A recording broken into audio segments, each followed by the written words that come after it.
ഏറെ ചിരിപ്പിച്ചും അതിലേറെ ചിന്തിപ്പിച്ചും മലയാളി മനസ്സുകളെ ഏറെ സന്തോഷിപ്പിച്ച സലീം കുമാർ യാത്രയായി.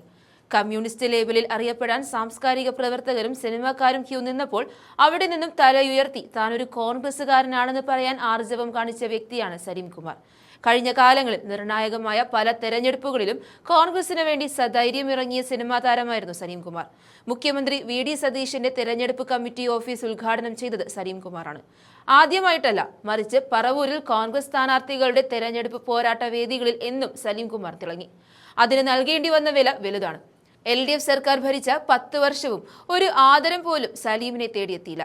അതിലൊന്നും പരിഭവമില്ലാതെ നിർബാധം തന്നെ സലീം കുമാർ പ്രസംഗവേദികളിൽ CPM-നെ ആക്രമിച്ചുകൊണ്ടിരുന്നു. സൈബർ ഇടങ്ങളിൽ വലിയ ആക്രമണം CPM സഖാക്കന്മാർ നടത്തിയിട്ടും അതിനെ ധൈര്യപൂർവ്വം സലീം കുമാർ നേരിട്ടു. ഏറ്റവും ഒടുവിൽ VD സതീശന്റെ തെരഞ്ഞെടുപ്പ് വേദിയിലെത്തിയും സലീം കുമാർ CPM-നെ കടന്നാക്രമിച്ചു. പറവൂരിൽ VD സതീശന്റെ തെരഞ്ഞെടുപ്പ് പ്രചാരണ പരിപാടി ഉദ്ഘാടനം ചെയ്തുകൊണ്ട് സംസാരിച്ച സലീം കുമാർ അന്ന് CPM-നെ എടുത്തിട്ടലിക്കിയിരുന്നു. കേരളം അമേരിക്കയെ പോലെയാണെന്ന് പറഞ്ഞ വ്യക്തിയെ ഊളംപാറയിൽ കണ്ടുവെന്നും സലീം കുമാർ പറഞ്ഞു.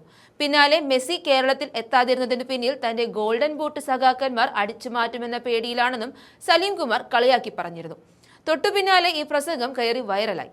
പോരെ പൂരം. വലിയ സൈബർ ആക്രമണമാണ് സലീം കുമാറിന് നേരെ CPM-ൽ നിന്നും ഉണ്ടായത്. വീണ്ടും രംഗത്ത് വന്ന സലീം കുമാർ സഖാക്കന്മാരോട് പറഞ്ഞത് ഒറ്റ കാര്യമാണ്: പോയി പണി നോക്കട എന്ന്. തന്റെ മായാവി എന്ന സിനിമയിലെ സുപ്രസിദ്ധ ശൈലിയിൽ പോടാ എന്നും സലീം കുമാർ പറയുന്നുണ്ട്. മാനസിക രോഗികളെ അപമാനിച്ചുവെന്ന് ചൂണ്ടിക്കാട്ടി ചിലർ തനിക്കെതിരെ പരാതി നൽകിയെന്നും അതിനു പിന്നിൽ സഖാക്കന്മാരാണെന്നും സലീം കുമാർ പറഞ്ഞു. വെറുതെ ഇരുന്ന സലീം കുമാറിനെ സൈബർ ഇടങ്ങളിൽ ആക്രമിക്കുന്ന CPM-നെ അതേ നാണയത്തിൽ സലീം കുമാർ തിരിച്ചടിക്കുന്നുണ്ട്. ആ മഹാനായ കലാകാരന്റെ ഓർമ്മകൾക്ക് മുന്നിൽ തല കുനിച്ചുകൊണ്ട് ആ ദൃശ്യങ്ങൾ ഒരിക്കൽ കൂടി കാണാം. ശ്രീ VD സതീശന്റെ ഒറ്റ പ്രചരണത്തോടുകൂടി, ഒരു സ്റ്റേജ് പരിപാടിയോടുകൂടി ഈ പ്രചരണം അവസാനിപ്പിക്കണം എന്നാഗ്രഹിച്ച ഒരാളാണ്. അപ്പൊ എന്തൊരു പ്രസംഗം കയറി അങ്ങോട്ട് വൈറലായി. ആ മെസ്സിയുടെ കാര്യം പറഞ്ഞ പ്രസംഗം. അപ്പൊ അത് കണ്ട് സഹാക്ക് കുരുപെട്ടാൻ തുടങ്ങി. എന്റെ ഓൺലൈനിൽ എന്നെ എവിടെ കാണുന്നോ അവിടെയൊക്കെ തെറി വിളിക്കാൻ തുടങ്ങി. എന്നെ മാത്രമല്ല, ഒന്നും അറിയാത്ത എന്റെ മോനെയും അവർ തെറി വിളിക്കാൻ തുടങ്ങി. അപ്പൊ ഞാൻ അവനോട് പറഞ്ഞു, അത് കുഴപ്പമില്ല, അത് അവരുടെ സ്വഭാവമാണ്, അവര് ശീലിച്ചതേ പാലിക്കൂ. അല്ലാതെ നന്മയൊന്നും അവരിൽ നിന്ന് പ്രതീക്ഷിക്കരുത്. അങ്ങനെ സമാധാനം. പിന്നെ എന്റെ ഫോട്ടോ ഓൺലൈനിൽ ഇട്ടിട്ട് ഒരു പോസ്റ്ററിലേക്ക് ഇട്ടിട്ട് ഇന്റുമാർത്തിട്ടേക്കണം, ഇവന്റെ പടം ഇനി കാണില്ല, ഇവൻ പറയുന്ന തമാശക്ക് ഇനി ചിരിക്കില്ല. എന്റെ പൊന്നു മോനെ, എനിക്ക് നിങ്ങളോട് പറയാനുള്ളത്, സഹാക്കളോട് പറയാനുള്ളത്, മായാവി എന്ന സിനിമയിലെ ഡയലോഗാ. ഇതൊക്കെ എന്ത് ഒന്നും കൂടി പറയാ, പോടാ. അത്രക്ക് മറുപടി മാത്രമേ എനിക്ക് ഇവരോട് പറയാനുള്ളൂ. പിന്നെ വേറൊരു പേജ് ഞാൻ നോക്കിയപ്പോ ഒരു അരിപ്പൂട്ട് വെച്ചിട്ട് ഇൻഡു ഇട്ടേക്കണം. ഇനി ഈ പൂട്ട് നമ്മൾ തിന്നില്ല. കാരണം എന്താണ്, രമേശ് പിഷാരടി പുട്ടിന്റെ പരസ്യത്തിലിടത്തെ അരിപ്പൂട്ടുള്ള പരസ്യം. അതുകൊണ്ട് നമ്മൾ ഇനി അരിപ്പൊടി കൂട്ടി പുട്ടുണ്ടാക്കില്ല.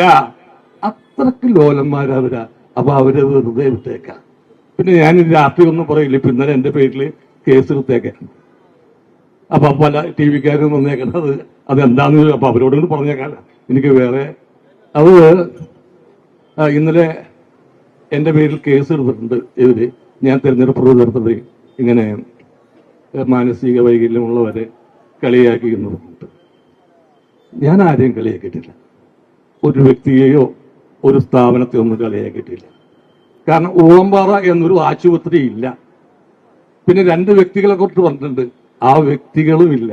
ഒരു പയ്യനും പിന്നെ ഒരു വ്യവസായി. മുഖ്യമന്ത്രി പറഞ്ഞതാണ്, ഒരു പയ്യൻ വന്ന് അമേരിക്കയിൽ നിന്നിട്ട് അമേരിക്ക കേരളത്തേക്കാൾ മോശം സ്ഥലമാണെന്നും അമേരിക്കയിൽ നല്ല സ്ഥലമാണ് കേരളം എന്നൊരു പയ്യൻ പറഞ്ഞു. അവനെ ഊളംപാറയെ കൊണ്ടുവരുന്നാണ് ഞാൻ പറഞ്ഞത്. ഊളംപാറ എന്നൊരു ഹോസ്പിറ്റലും ഇല്ല, ഈ 2 കുട്ടികളും ഇല്ല. അപ്പോ ഇതാണ് എനിക്ക് നിങ്ങളോട് ആ ചോദ്യത്തിനുള്ള ഉത്തരം പറയാനുള്ളത്. പിന്നെ അതാണ് പറഞ്ഞത്, കേസ് കൊടുത്തത് ഇയാളെ രാഷ്ട്രീയ പ്രചരണത്തിൽ നിന്ന് വിലക്കണമെന്ന് പറഞ്ഞിട്ടാണ്. അപ്പൊ ഞാൻ രാഷ്ട്രീയം പ്രചരിപ്പിക്കുന്നില്ല. കെമിസ്ട്രി പറയുന്നതിന് ആർക്കും കുഴപ്പമുണ്ടോ? കുഴപ്പമില്ലല്ലോ. അന്നൊരു കെമിസ്ട്രി ഞാൻ പറഞ്ഞുതരാം. ഈ സൈനൈഡേഷൻ എന്ന് പറഞ്ഞൊരു പരിപാടി ഉണ്ട്. അത് അയിരികളിൽ നിന്നും, നമ്മുടെ ലോഹങ്ങളുടെ അയിരില്ലേ, അതിൽ നിന്ന് സ്വർണം വേർതിരിച്ചിട്ട് എടുക്കാനുള്ള പൊട്ടാസ്യം, നമ്മൾ സ്വർണ്ണ പണിക്കാരുടെ ചോദിച്ചറിയാം, പൊട്ടാസ്യം സൈനൈഡ് ഒഴിച്ചിട്ടാണ് നല്ല സ്വർണം വേർതിരിക്കുന്നത്. ഇപ്പൊ CPM പുതുതായിട്ട് കണ്ടുപിടിച്ച ഒരു സംഭവം എന്ന് വെച്ചാൽ, സ്വർണ്ണമുള്ള സ്ഥലത്ത് ഒരു സഖാവിനെ കൊണ്ടുവരുത്ത അവനത് വേർതിരിച്ചിട്ടിട്ട് ചെമ്പാക്കി മാറ്റും. അങ്ങനെ ശാസ്ത്രത്തെ വരെ അവർ തോപ്പിച്ചു വന്നേക്കാണ്. പറയുകയാണെങ്കിൽ മണിക്കൂറുകളോളം നിന്ന് പറയാനുള്ള തമാശകളുണ്ട്.